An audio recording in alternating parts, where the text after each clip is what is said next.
우리의 마음이 만나는 서구 FM.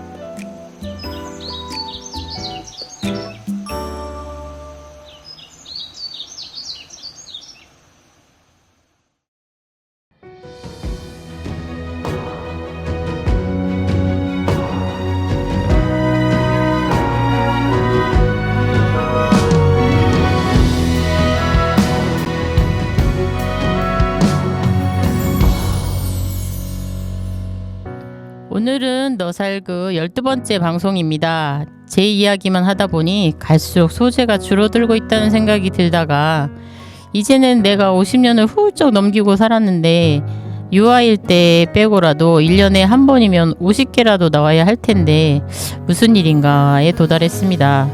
내 머릿속에 지우개가 있더라도 1년에 10개 정도는 내 인생에서 기억나는 게 없다면 나는 인생을 어떻게 산 걸까요?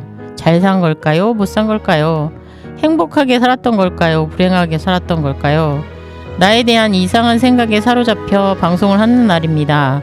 오늘 이야기는 내가 그동안 산 세월 속에서 좋아했던 것이 있었나? 입니다.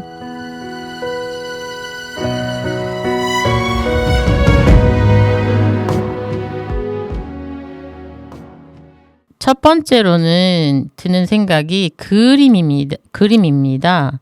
초등학교 때 제가 그린 그림이 교실 뒤편 게시판에 걸리지를 않아서 게시판에 걸린 친구의 그림과 제 그림을 비교를 해봤더니 친구의 그림은 색깔을 진하게 꼼꼼하게 칠했고 제 그림은 연한 색깔로 주로 그리고 칠도 설렁설렁 칠했던 기억입니다. 진하고 빽빽하게 칠한 것을 보면 답답한 느낌이 들었고 시골에서 살았으니 시골 동네를 봐도 멀리 보이는 산이 진해 보이질 않았으며 집과 집 사이에 바람이 통하는 빈 공간이 많았는데 왜 선생님은 빽빽하게 칠한 친구의 그림만을 붙여줬는지 모르겠습니다. 뭔지도 모르면서 열등감 비스무리한 것이 생겼고 저는 친구의 그림을 똑같이 따라서 그렸습니다. 당연히 제 그림은 교실 뒤에 게시판에 붙었고 저는 뭔지 모를 죄의식 같기도 하고 내 그림이 아닌 것 같은 생각에 별로 기분이 좋지 않았던 기억입니다. 또 하나는 초등학교 3학년 때인데 하루는 담임선생님께서 제 어머니 얼굴을 그려오라고 했습니다. 1920년생이신 우리 엄마는 쪽을 찐 머리셨고 다른 집 엄마들은 파마를 하기도 하여 뽀글뽀글하게 머리를 검은색으로 그리면 그뿐인데 우리 엄마는 조선시대 여인들처럼 쪽을 찐 머리라서 엄마를 바로 앞에 앉아 있으라고 하고 아무리 그려도 뒤에 비녀를 꽂은 머리는 보이질 않았고 비녀 없이 그린 머리카락은 더벅머리처럼 이상하게 그려지는 것이었습니다. 며칠을 고민하다가 집에 걸린 달력을 보니 화장품 선전이었던 것 같은데 머리를 곱게 뒤로 넘기고 비녀를 꽂은 젊은 여인이 입술도 빨갛게 칠하고 하얀 털로 된 망토 비슷한 것을 두른 여인이 살짝 고개를 옆으로 한 채 미소를 짓고 있는 모습이었습니다. 저는 바로 저거다라고 생각을 했습니다.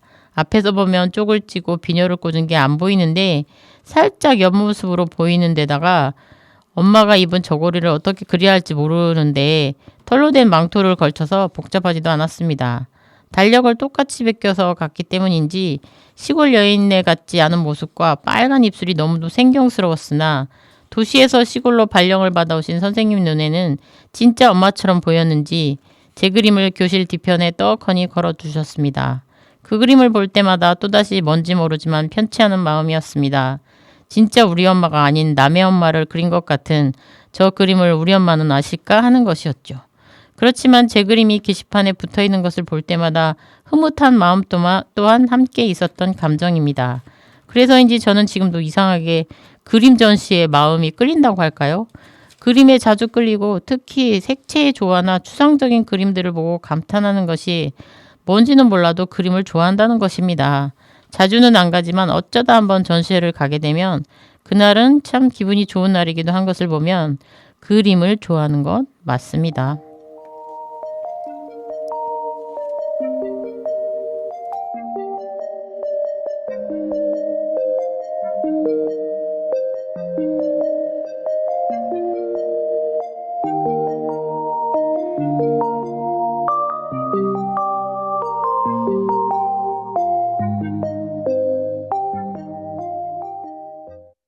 두 번째로 좋아하는 것은 글입니다. 첫 아이를 수술해서 낳고 마취해서 깨어나면서 처음에 드는 생각이 글을 쓰고 싶다는 것이었습니다. 밑도 끝도 없이 언젠가 글을 꼭 쓰리라는 생각을 했는데 저도 너무 이상한 욕구라서 내가 왜 그럴까를 잠시 생각을 해보기도 했습니다.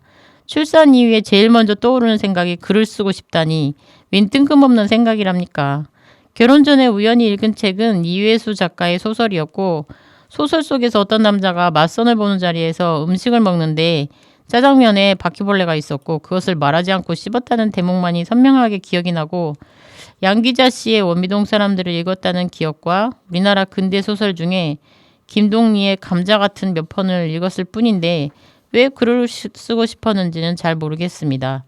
그러다가 어느 날 50이 넘어서 시를 읽은 적이 있는데 시인의 생각을 알듯 말듯도 하고 어떤 시는 절절하게 느껴지기도 하고 시로 자기의 감정이나 생각을 표현하는 게 멋있다는 생각이 듭니다. 책도 많이 안 읽고 시집도 많이 안 보지만 가끔가다 읽게 되면 작가와 대화를 하는 것처럼 좋다는 생각이 듭니다.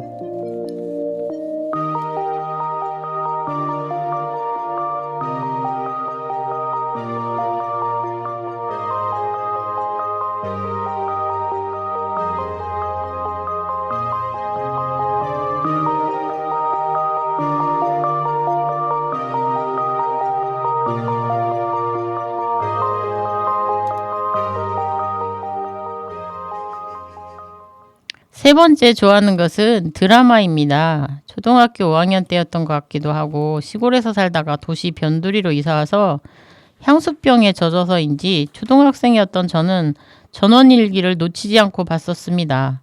드라마에서 나오는 시골스러운 풍경이 고향 같기도 하고 뭔지 모를 끌림으로 매회를 빠지지 않고 봤던 기억부터 시작하여 드라마를 즐겨서 봤는데 나이가 많이 먹어서도 도깨비며 우영우, 나의 아저씨, 폭삭 소가수다, 최근 들어서는 은중과 상현까지 한번 보게 되면 끝까지 드라마 페인처럼 쩔어서 본다는 것입니다.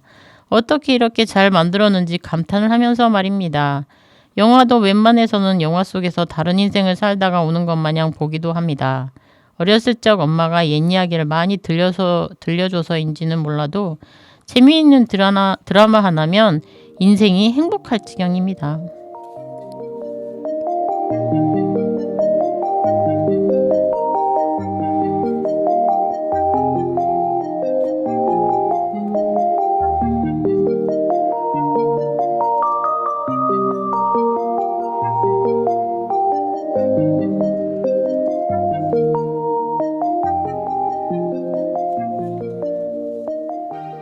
네 번째로 좋아하는 것은 자연입니다. 시골에서 산 세월은 12년 정도이고 도시에서 산 세월이 40년이 훌쩍 넘었는데도 나무와 풀 뭐든 자연을 보면 참으로 편안하고 고맙기만 합니다. 작은 풀 하나도 비가 오는지 봄인지 여름인지 가을인지 겨울인지를 안다는 게 너무 신기하고 폭염과 폭우 속에서도 가을이면 열매를 달고 있는 모습이 어쩌면 그렇게 대견한지요. 긴 겨울이 지나고 봄이 올 때 환하게 맞아주는 꽃들이며 모진 비바람에 시달리고도 다시 단정하게 제 모습으로 돌아오는 것하며 더워 죽을 것 같은 더위를 묵묵히 버틸 수밖에 없는 모습들. 미련 없이 가진 것을 떨어뜨리고 정갈하게 봄바탕을 드러내는 겨울나무 등등. 자연은 뭐라 말할 수 없는 감동을 주는 것 같습니다. 인간의 소비와 욕심으로 더운 날씨를 겪게 하는 게 너무 미안할 따름입니다.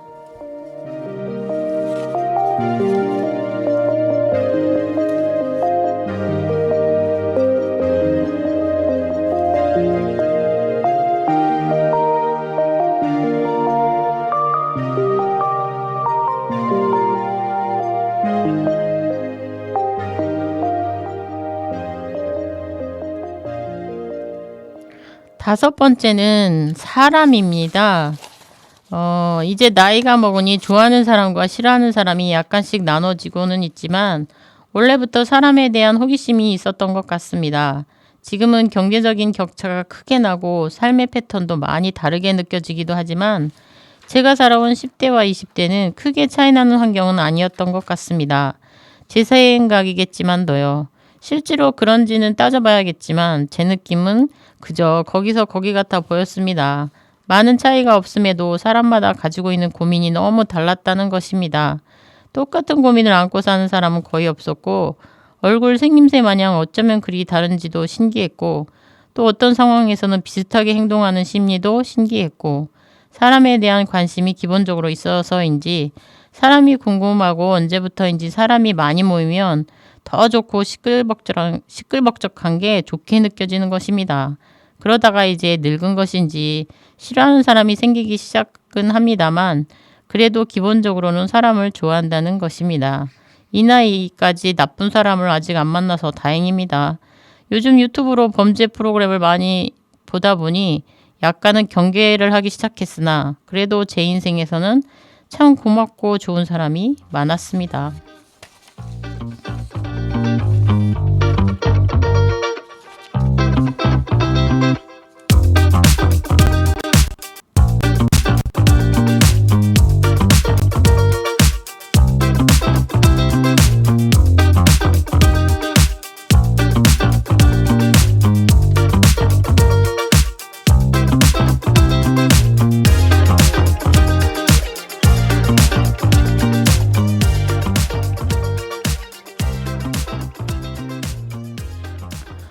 오랜 세월 우울감에 시달린 것도 같은데 그래도 좋아하는 것이 5가지나 되고 5가지를 쓰다 보니 한 가지씩 더 생각나기도 합니다.